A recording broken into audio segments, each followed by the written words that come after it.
Welcome back to Voice of Compassion. We are quick to judge. When something happens, our minds immediately label it, this is good or this is bad. We celebrate the good and panic over the bad. But life is rarely that simple. Often a misfortune today becomes a blessing tomorrow, and a blessing today can bring challenges later. Today on Voice of Compassion we meet Old Wei, a farmer who refuses to judge his life. When his horse runs away, when wild horses return, when his son breaks a leg, through every twist of fate he offers only one powerful word: maybe. His wisdom teaches us how to find peace in a world that is always changing.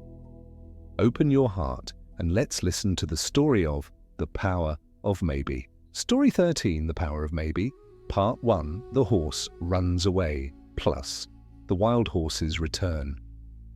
Introduction: a small farm and a quiet man. In a valley surrounded by low, sleepy hills, there was a small farm. It was not a rich farm, it was not a famous farm, but it had everything it needed. A simple house with wooden walls, a well that gave cool water, a small field where green shoots rose after rain, a few chickens that scratched the earth all day as if searching for secrets. And beside the house, a wooden fence held a single horse. The horse was brown, strong, and calm. It was the farmer's only horse. He used it to carry wood, to pull small loads, to travel into town when he needed salt, oil, or cloth. The farmer himself was an older man, not old enough to be weak, but old enough to be steady. His back was slightly bent from years of work. His hands were rough. His face was quiet. People in the village called him Old Wei, not because he was famous, because he was always there. Old Wei spoke little. When he did speak, his voice was slow and simple. He didn't chase gossip. He didn't jump into arguments. He woke early. He worked. He ate. He slept. Some villagers thought he was strange. How can someone be so calm, they wondered. Does he not feel excitement? Does he not fear bad luck? But Old Wei simply lived, and the valley moved around him like a river moving around a stone. The first event: the horse runs away. One evening, the sky turned orange and pink. A soft wind moved across the fields. The chickens returned to their corner. The valley began to settle into night. Old Wei walked to the fence with a bucket of water for the horse, but the space beside the fence was empty. The gate was open. The rope lay on the ground like a broken thought. Old Wei stood still, looking at the open gate. He listened. No hoof sounds, no snorting, no movement in the grass. His horse was gone. For a long moment Old Wei did not speak. He simply closed the gate slowly and tied it again, as if the gate itself was not guilty. Then he carried the bucket back to the house. He ate his simple meal in silence. Outside, the stars appeared one by one. In the village, news traveled faster than wind. By the next morning, neighbors came walking up the path. Their faces were full of emotion before they even reached the door. One man lifted his arms dramatically. "Old Wei!" he shouted. "Terrible news!" Another woman shook her head. "How could this happen?" she cried. "That horse was your only one!" A third neighbor clicked his tongue. "Such bad luck," he said. "Very bad luck." They gathered around Old Wei's doorway like a small storm. Their voices rose and fell, loud with judgment. Bad, bad, bad. They spoke as if the world had made a mistake. Old Wei listened quietly. He did not smile, he did not frown. He simply looked at them with calm eyes. When they finally paused for breath, Old Wei said one simple word: "Maybe." The neighbors blinked. "Maybe?" one repeated, offended. "What do you mean, maybe? It's clearly bad." Old Wei nodded slowly as if he heard them. "Maybe," he said again. He did not argue, he did not explain. He returned to his work. The neighbors walked away, shaking their heads. "He's in shock," they whispered. "Poor man. He has lost his mind." But Old Wei's mind was not lost. It was resting. The second event, the horse returns. 3 days passed. The mornings were cool, the afternoons were bright, the nights were quiet. Old Wei continued his life. He carried wood by hand. He walked farther for water. He worked slower, but he worked. He did not deny the difficulty, he simply met it. On the fourth day, just after sunrise, a sound came from the hills. A distant thunder, not from the sky, from the ground. Hooves, many hooves. The sound rolled down the valley like a wave. People stepped out of their homes. Dogs began to bark. Chickens ran and flapped their wings in panic. Dust rose in the distance, and then, over the ridge, a wild sight appeared. Horses. A small group of wild horses running fast, their manes flying like dark flames. They moved like wind made visible. Their bodies were strong. Their eyes were wide. Their breath rose in white mist. At the front of the group, leading them down the hill, was Old Wei's horse. It ran with confidence, as if it had returned home with a great secret. The herd rushed into the farmyard. Dust filled the air. Hooves struck the earth. The fence shook. Old Wei stepped out of his house, watching calmly. His horse slowed near the gate, then stopped. It snorted, tossing its head. The wild horses circled, restless, uncertain. Old Wei opened the gate carefully. His horse walked in as if nothing had happened, as if leaving and returning were both normal parts of life. The neighbors came running again, breathless, eyes wide. This time their faces were full of excitement. "Old Wei!" one shouted. "Your horse came back!" Another cried, laughing. "And look! It brought wild horses with it!" "So many!" They looked at the herd as if looking at treasure. "This is great luck!" someone shouted. "Very great luck!" They clapped Old Wei on the back. They smiled wide. Their voices rose with praise. "Good, good, good." The same mouths that said bad now sang good. They spoke as if the world had corrected itself. Old Wei listened. Dust floated in the morning light. The horses' breath steamed. The valley smelled of dry earth and animal sweat. Old Wei's face remained calm. When the neighbors finally stopped talking, waiting for his agreement, Old Wei spoke again. One word. "Maybe." The neighbors froze. "Maybe?" they repeated, confused. "How can you say maybe now?" "This is clearly good." Old Wei looked at the wild horses, then back at them. "Maybe," he said again. Then he turned and walked toward the fence, moving slowly, already thinking about what to do next. Because wild horses are not just gifts, they are also trouble. They kick, they bite, they break fences, they run. Old Wei knew this, and life, quietly, was already preparing the next turn of the story. Story 13, The Power of Maybe Part 2, The Broken Leg. Please the draft, less the lesson plus reflection. The third event, the broken leg. Old Wei had a son, a young man named Jian. Strong arms, quick feet, a restless spirit. Jian had watched the wild horses with shining eyes. To him they were not trouble, they were adventure, they were a chance to prove himself. "Father," Jian said that afternoon, "I can tame them. If we tame them, we will have more help, more strength, more freedom." Old Wei looked at his son quietly. The father's eyes were calm, but they saw far. "Be careful," Old Wei said simply. Jian smiled. "I am careful," he replied, already stepping toward the herd. The wild horses were still nervous. They snorted and stamped. Their eyes moved fast, watching everything. Dust hung in the air like a thin fog. Jian approached with a rope and a confident walk.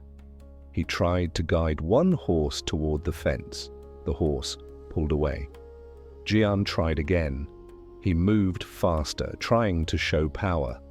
The horse's ears pinned back, a warning, but Jian's excitement was louder than caution. He grabbed the rope tighter and stepped closer. And in one sudden flash, the horse kicked, a sharp sound, a hard impact. Jian cried out and fell to the ground. The wild horses burst into motion, circling, scattering, the yard filling with frantic hooves. Old Wei ran forward, not fast like panic, but steady, focused. He knelt beside his son. Jian's face was pale, his leg lay at a strange angle, a broken leg. Jian gritted his teeth, trying not to scream again, but pain poured through him like fire. Old Wei tore cloth into strips. He made a simple support. He helped Jian inside, step by painful step. By evening, word spread, and once again, the neighbors came. They arrived with shocked faces and loud voices. "Oh no! How terrible! Such bad luck!" They stood at the doorway, shaking their heads, speaking as if the world was cruel on purpose. "Old Wei," one man said, "your son is injured. How will you work? How will you survive?" "This is clearly bad." Jian lay inside, sweating, eyes squeezed shut from pain. Old Wei stepped out, wiping his hands. He listened to their voices like someone listening to rain. When they finished, Old Wei said softly, "Maybe." The neighbors stared. "Maybe?" they repeated. "Old Wei, your son's leg is broken. What is there to maybe?" Old Wei did not argue. He simply nodded once, gently. "Maybe," he said again, and he returned inside to care for his son. The months of recovery days passed. Jian could not walk. He could not help in the fields. He could not carry water. He lay on a mat near the window, watching sunlight move across the floor. Sometimes he was angry. Sometimes he was ashamed. Sometimes he cried quietly when he thought no one could hear. Old Wei cooked simple meals. He cleaned. He worked alone. He moved slower now because his body was older, but he continued. The fence needed repair. The wild horses still needed food and water. The field still demanded attention. And the broken leg healed slowly. In that time, Jian began to notice something. His father's mind did not panic. It did not throw itself into despair. Old Wei simply did what needed to be done. One morning, Jian whispered, voice weak, "Father, why don't you get angry?" Old Wei looked at him calm. "Anger does not heal bones," he said. Jian blinked. Old Wei continued gently. "Worry does not plant rice, and fear does not bring time back." Jian's eyes filled a little. "But I caused trouble," Jian whispered. Old Wei placed a bowl of warm soup near him. "You are my son," he said. "That is all." The fourth event, the army arrives. One afternoon, when Jian's leg was still weak and stiff, the valley heard a new sound. Not hooves, not wind, drums, heavy drums, and footsteps, many footsteps. Men in uniforms came into the village. An officer stood near the well and announced loudly, "The army is taking young men. The border needs soldiers. All strong sons will be drafted." Fear spread through the village like smoke. Mothers ran to their homes, fathers argued. Young men turned pale. Soon the officers began to walk from house to house. They inspected young men, they pointed, they wrote names, crying rose in the streets. Some young men begged. Some tried to hide. Some were dragged out by force. The village became a place of shaking voices and broken peace. The officers reached Old Wei's farm near sunset. The sky was red. Dust rose around their boots. Two soldiers stepped into the yard with hard eyes. "We are here for your son," one said. Old Wei bowed politely. "My son is inside," he said. They entered the house. Jian lay on the mat. His leg was wrapped, still swollen, still weak.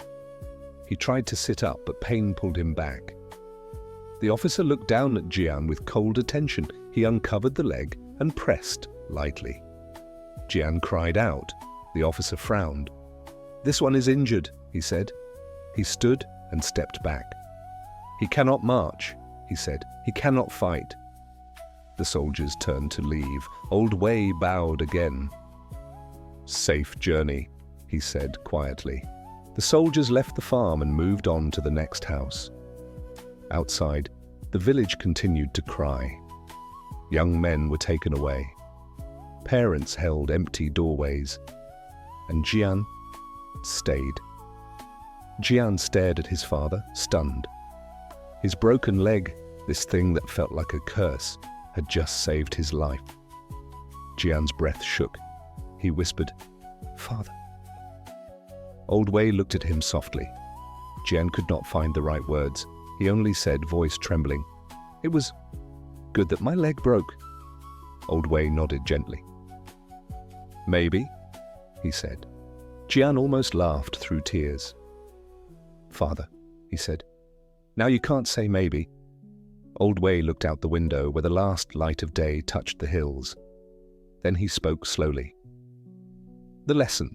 When the horse ran away," Old Wei said, "you heard people say bad." Jian nodded. "When the horse returned with wild horses," Old Wei continued, "you heard people say good." Jian nodded again. "When your leg broke," Old Wei said, "you heard people say bad." Jian lowered his eyes. "And today," Old Wei said softly, "you feel it is good."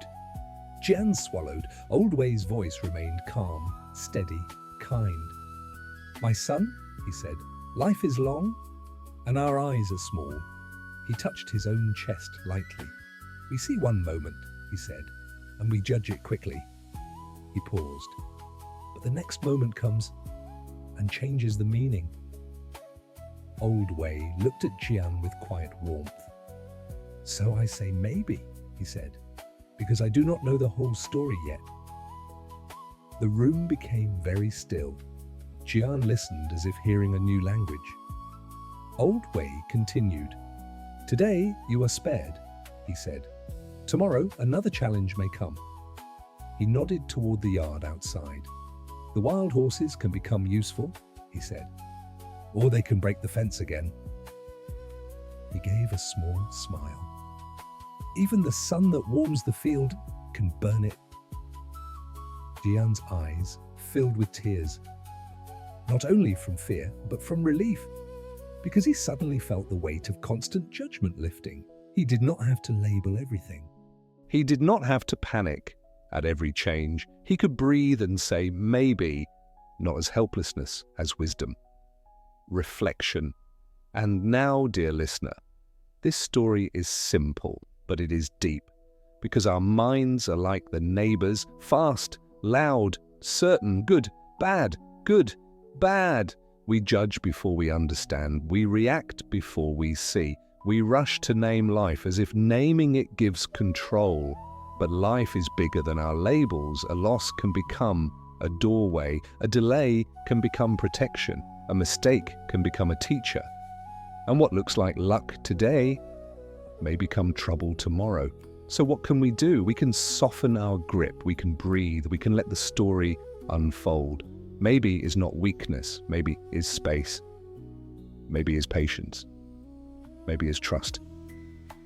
So tonight, if something happened in your life and your mind is shouting good or bad, pause, try whispering, maybe. And let that word be a gentle hand on your heart, because you do not need to know everything right now. You only need to be here.